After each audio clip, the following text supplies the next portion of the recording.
Assalamualaikum dan salam sejahtera. Anda di channel youtube.com/Azril Nazli alias. Dan topik yang saya nak bercerita ni ialah dalam kategori utama iaitu sim racing. Dan subtopik ialah kenapa saya berbelanja. Saya rasa set kat depan yang anda nampak ni dah lebih 10,000 kot investmentnya. Dan kalau orang yang tak faham, dia kata habis berpuluh-puluh ribu untuk main game.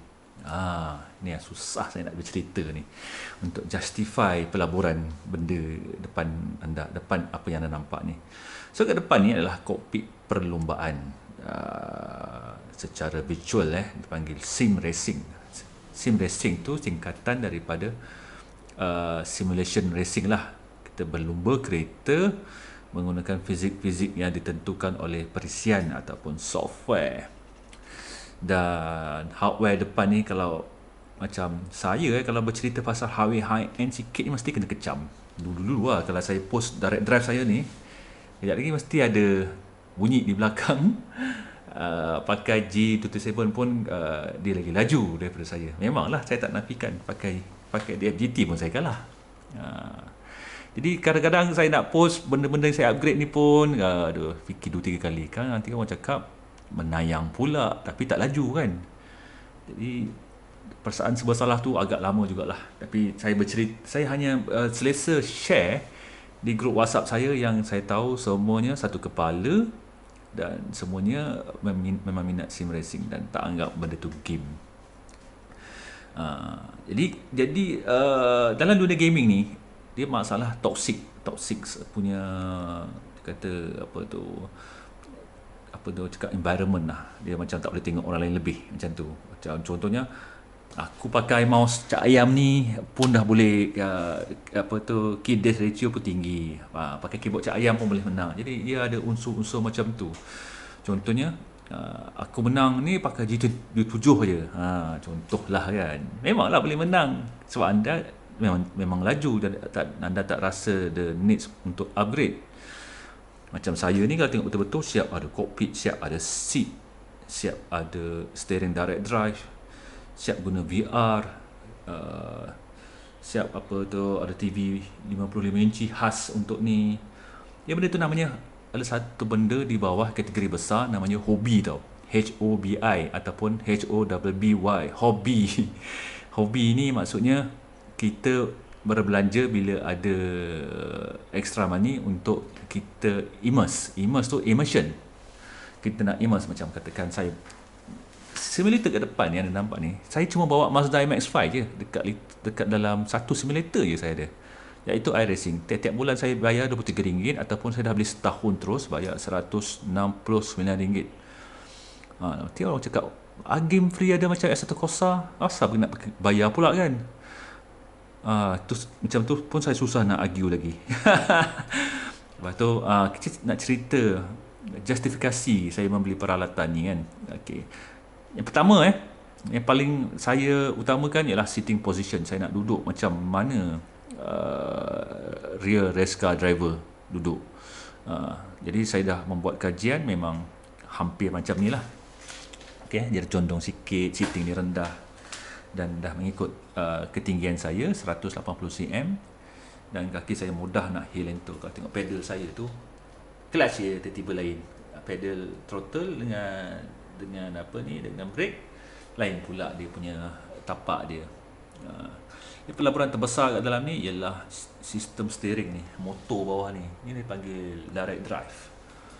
Saya tak adalah gunakan sampai tahap maksimum, tapi saya gunakan sebab saya ada satu Volvo tiada power steering dan saya dah buat uji kaji di Lintas Sepang dan macam mana power steering membawa kereta lumba tiada power steering memang berat.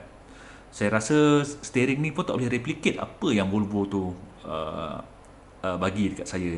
Kalau saya buat sama one to one macam Volvo tu, saya rasa dah overheat dah steering ni, kejap dah shutdown sebab panas. Tapi kalau RX-8 boleh, sebab RX-8 menggunakan sistem power steering, dia ada power steering, jadi dia boleh replicate lagi. dia punya road surface yang disampaikan kat steering. Kita nak rasa understeer macam mana, kita nak rasa grip tayar macam mana, kita nak rasa brake tu bergegar, kalau brake pad panas macam mana. Jadi shifter ni pula saya nak immerse membawa Porsche Cup dululah, sekarang tak lah. Okey, mari kita bersambung balik. Justifikasi setiap upgrade Jadi tadi saya dah cerita pasal steering, saya nak rasa dia under ke, over ke, road surface ke. So jadi bila steering ni kan, sebenarnya daya dia sangat kuat tau. Daya dia sangat kuat. Bila saya ke sini, dia akan resist ke sini kan. Dan dia akan, bahu saya dia akan kena kat belakang ni. Jadi benda ni membantu saya. Benda ni membantu saya untuk memandu dengan sempurna walaupun dalam dunia virtual reality. Okey. Ini ada longgar sikit, nanti saya nak ketatkan. Dekat belakang ni nampak tak ada satu butt kicker. Yang ni akan provide road surface. Bila saya naik curb, saya nak samakan, sepatutnya ni nak shock satu kat sini, satu kat bawah lagi melintang. Sebab dalam pengalaman saya bawa litar kat Sepang, bila saya naik curb dia akan rasa satu badan. Jadi benda tu nama dia butt kicker. Yang ni dia punya amplifier lah. Dan pedal lah, sistem pedal memang agak mahal, tak ada yang murah. Saya menggunakan V3 sahaja. Sebab saya ada set HE Pro Darjah 6. Memang saya puas hati dengan HE Pro, Heatsink Belt Pro. Harga tak usah cerita lah. Takut saya nak cerita, tapi menang memakai lah, pakai HE Pro tu lah kan. So PC tu saya biasakan je, nampak kokak dia macam tu kan. So dalam PC tu ada GPU 2070 RTX dan CPU dia i7 8700. Saya set kelajuan 3200. So motherboard saya tak boleh, saya set motherboard tak boleh overclock lah, cukup lah tu. Yang paling penting head shifter yang kat ujung sana tu dengan tombol gear daripada Honda Type R original. Sebab saya hanya belum Mazda MX-5 sahaja dalam season ni, MX-5. Jadi sequence shifter ni langsung tak berguna. Pedal shifter ni pun tak guna. Ni pun guna kadang-kadang kalau saya bawa segenjeta. Tapi saya paling banyak guna yang ni. Mau cakap kenapa nak pakai glove, main game je pun. Tengoklah glove saya kalau main game je pun dah jahanam kan. Sebab saya nak protect leather ni. Tangan saya berpeluh. Jadi sayang leather, bukan saya nak menayangkan betapa seriusnya aja. Betapa seriusnya saya pretend cuba jadi race car driver. Jadi nak counter masalah-masalah orang berfikiran macam ni kan, saya terpaksa tunjuk video saya turun ke track day. Saya ada satu biji race car, memang saya turun track day. Jadi nak buat mereka terdiam tu taklah. Maksudnya benda tu sim racing ni relatable dengan real track day. Jadi justifikasi untuk membelajarkan barang yang agak mahal tapi menang memakai. Itu saya nak cakap tu. Jadi saya membeli ni over the time. Saya tak adalah membelinya sekaligus kan. Macam nak beli steering tu, fikir dulu. Okay, kalau ada justifikasi saya beli. Lepas tu PC upgrade sikit-sikit. Headphone. Dulu saya guna triple screen. Lepas tu triple screen ni menggunakan banyak sangat ruang kat rumah. Dan masalah adalah masalah dia sebab saya susah nak masuk race dan keluar balik. Sebab saya punya teknik guna triple screen tutup habis ni. Jadi macam mana saya nak keluar? Jadi saya fikir apa cara yang mudahkan nak race dan tak terlalu hassle sangat. Jadi saya gunalah set VR ni. Set VR ni pun dah dunia dah saya kerjakan. Menang memakai katakan ini adalah daripada Oculus Rift CB1. Belum lagi banyak nak upgrade. Wati pakai. Apa lagi? Ni dia punya kamera. Lepas tu saya ada capture card. Ni Camlink. Dia akan masuk kat kamera saya. HDMI out dia masuk ke OBS. Jadi kat mana justifikasi ni kan, pelaburan ni? Dia kat mana? Dia akan diterjemahkan kepada championship point, kepada seat time, kepada enjoynya race malam-malam dengan kawan-kawan. Yang paling penting betapa samanya bawa dalam simulator ni, dalam real real, apa tu saya cakap, real event dekat litar Sepang tu. Saya menggunakan litar Sepang tu sebagai batu pengukur lah untuk samakan benda ni kan. Setakat ni iRacing je lah yang sama daripada segi feeling keseluruhan, feeling butt kicker, feeling steering dan feeling brake. Dekat Assetto Corsa saya agak disconnect. Assetto Corsa saya rasa macam bawa tak rasa lah saya cerita.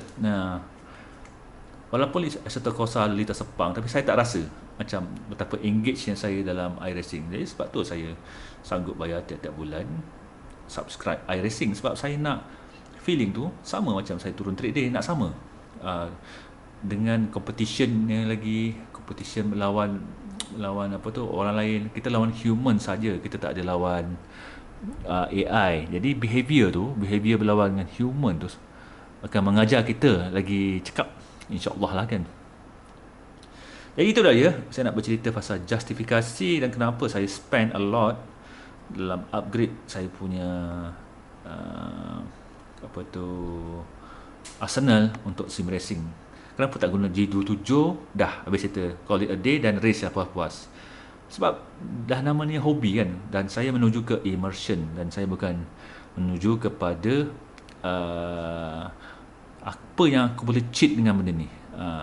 Is a natural lah kan. Kalau anda memancing minat, ataupun kalau anda minat masuk hutan, anda akan upgrade gear anda kan masuk hutan kan. Mula-mula pakai Rocky, lepas tu pakai Land Rover, lepas tu pakai Range Rover, who knows kan. Macam juga race car, mula-mula anda main go-kart, lepas tu anda rasa nak upgrade ke go-kart 125cc, lepas tu rasa nak masuk litar Sepang, anda start dengan kancil dulu, lepas tu upgrade ke Clisser, lepas tu upgrade ke Mini, lepas tu nak cuba pula rear wheel drive. Jadi is a progression. Semua orang macam tu, nak progress, dia tak static di situ. Jadi bukannya membeli barang-barang ni sebenarnya tak ada makna. Jadi saya susah nak bercerita macam mana nak bagi faham, sebab orang yang faham ni bila dia dah masuk dalam lembah tu, dah masuk lubuk tu, baru dia faham. Jadi nak bercerita ke orang di luar sana yang nampak di luaran, susah nak bercerita. Jadi itulah sebabnya saya rasa sim racing ni is a hobi pada saya yang susah nak padam. Golf, kalau minat golf dia pun susah nak padam juga kan. Saya tak boleh main golf, saya stres. Kena bawa buka ke kereta, nak kira sana kiri angin lah, lepas tu macam-macam lah. Sebabnya saya tak minat. Bapak saya minat, saya tak minat. Walaupun saya pandai main golf, saya boleh skor bawah 100, boleh skor bawah 90, tapi saya tak minat. Itulah masalahnya. Benda ni saya minat, jadi spend kat benda yang anda minat. Dan jangan jadikan kekangan kewangan tu sebagai halangan untuk upgrade, ataupun malu nak upgrade sebab kawan-kawan kutuk. Itu je lah nasihat saya hari ni. Okey, sampai di sini saja celoteh saya. Assalamualaikum dan salam sejahtera. Tak maaf simulator saya memang berserabut, memang tak ada. Tengok pun stres. Tengok pun lesak hospital orang gila katnya.